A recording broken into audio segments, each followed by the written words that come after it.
Hey everybody, welcome back to Geek Tech Live, episode 120. I know I've been away for quite some time. Obviously you probably have seen me on Twitter and Facebook and everything else, and well, you're probably also wondering why everything looks a little weird on the screen as well. I work in IT during the day. We had some projects that came up, and frankly, I'm not making $1 million on this podcast, so I had to actually scrap it for a couple of weeks while I did some of those projects for the real world. And also, I went on vacation. You probably saw a bunch of my photos if you were watching me on Twitter or follow me on Flickr as well, that I've uploaded a couple hundred photos from my recent vacation. But now I'm back, and here I am.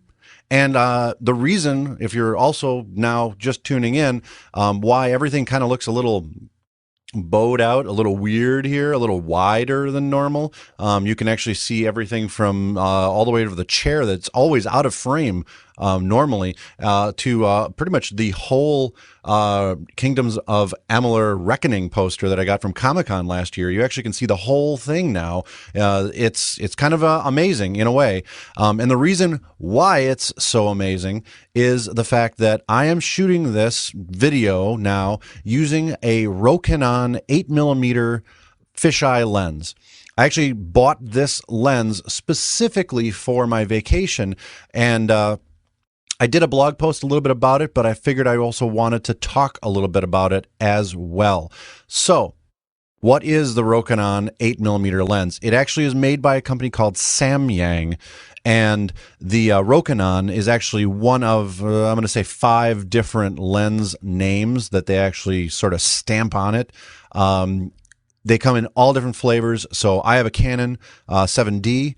And if you have a Nikon or any other brand, really, the 2 major ones are definitely covered. I've seen them for pretty much every other major brand that's essentially a DSLR. It is a manual lens, which means that if you are familiar with using cameras, you have your shutter and your aperture. It has a manual aperture and manual focus. So in the case of how we're shooting this in video right now, I've basically set the aperture for as far of depth of field as I can possibly get it, just to make sure that I'm always in focus, at least in one point or another.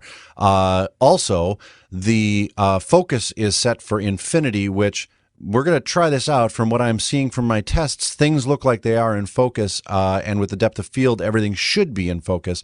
So let's just hope that that works. Now, if you're wondering what does a fisheye really kind of do, and obviously if you can't tell from just the warping effect and the wide angle that you get from this screen, you can see that as I get closer, every sort of thing gets kind of warped out a little bit. You can see my arm looks like it's about, I don't know, 18 feet long. Let's just go ahead and say that. So this is just an absolutely fantastic lens. I am extremely, extremely satisfied with it. And if you read my blog post that I made a couple days ago, typically you find lenses like this that give you a high quality picture and obviously high quality video as well. And they're kind of expensive. I mean, you look at any of the Canon fisheye lenses, and you're going to be spending multiple hundreds of dollars, $600, $700, $800 and up. We're not all made of money. I know I'm not, and I wanted to get a fisheye lens for my camera for the trip. Came across this, and it's a fantastic, fantastic lens. I got it from the interwebs. I actually ended up getting it at B&H, but you can get it at B&H or Amazon has them, and they're all about $289, so under $300 directly shipped to your door. It's a great lens. It's a great price. As you can see, it gives you a really fantastic wide-angle field of view, and if you'd like to, check out my Flickr page at flickr.com/CFAVERO and take a look at some of those wide-angle shots I took of the Badlands, and soon, hopefully, Garden of the Gods and some other areas that I went to. Pikes Peak, I also used it on. I took the train up to the summit of Pikes Peak. So check it out. and I highly recommend this lens. Okay, so I only really wanted to talk very quickly about the Rokinon 8mm fisheye, and I did want to touch on two small other things that I wanted to make you guys all aware of. First of all, I had a question for you. The question is, I really like this fisheye lens. Now, I'm hoping that you do too, and maybe you'll even buy one. I'm hoping that I at least showed you some of the possibilities with it. Now, being that there is some really cool possibilities with it, what do you think of maybe the show in fisheye widescreen format? It definitely gives you a much bigger picture of the actual screen and of the actual set that I'm shooting from. I'm basically shooting from my basement studio, which was originally designed around a much less widescreen lens. But if you really like seeing everything to the left and to the right, way to the left and to the right, let me know, and I'll just continue to shoot the videos of the show in widescreen format, let's just call it. Also, I am really happy to announce this.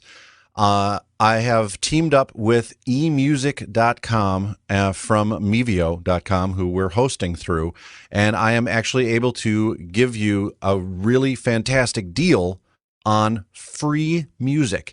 If you use my URL from emusic.com, my promo code of emusic.com/GTL, which is right, hopefully below here, all you need to do is punch that into a browser, sign up for eMusic, and if you sign up for the 14-day trial, you're going to be able to download, I believe it is 30 songs for free.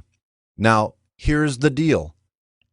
Even if you, after 14 days, don't like eMusic for whatever reason, and I don't know why you wouldn't, there's lots and lots and lots of free music and great music that's on there, you get to keep the music that you've already downloaded. So, one, it's all DRM free, so there is nothing to keep you from moving it around. Two, I'm giving you free music. Sign up. 14 days, emusic.com/GTL. I'll have the link again right below. It's also going to be on the blog post. Go out there, go to geektechlive.com. I have a page specifically designed around this with all the links and everything that you need to do to get to the actual promo. Sign up for it and get yourself some free music. And you can cancel at the end of 14 days. And you get to keep the music you've downloaded. The free music on top of it. Not even just the stuff that you may have bought through eMusic as well. So check it out. Let me know what you think. If you really like it, I appreciate all of the help that you get from that. I am a paid affiliate from eMusic and from Mevio for this, so I would appreciate any and all support that you can give me by basically allowing me to give you some free music. So check it out, and I guess we'll talk to you in episode 121, where we're going to actually, and I actually have it here with me, review the really awesome sort of 3D printed iPhone case that I got that is, well, let's just show you here. It's a police box. Oh, yeah, it's a police box. So we're going to go ahead and talk a little bit about that, which is done by a gentleman who has really done some innovative, and basically the whole show is going to talk about innovation, all dealing with 3D printing, innovation, and what we need to do as a country, and as I think geeks and nerds that basically are out there listening and watching me. We need to keep this country back, and put this country back on track. And people like this gentleman who's just went out and made this is increasing and helping the economy just by finding something to sell and helping people cover their iPhones, and at the same time creating a job, creating a revenue stream. So until next time, episode 121, where I do a review of that, this is Chris for Geek Tech Live. I hope you enjoyed the widescreen format, and we'll talk to you soon.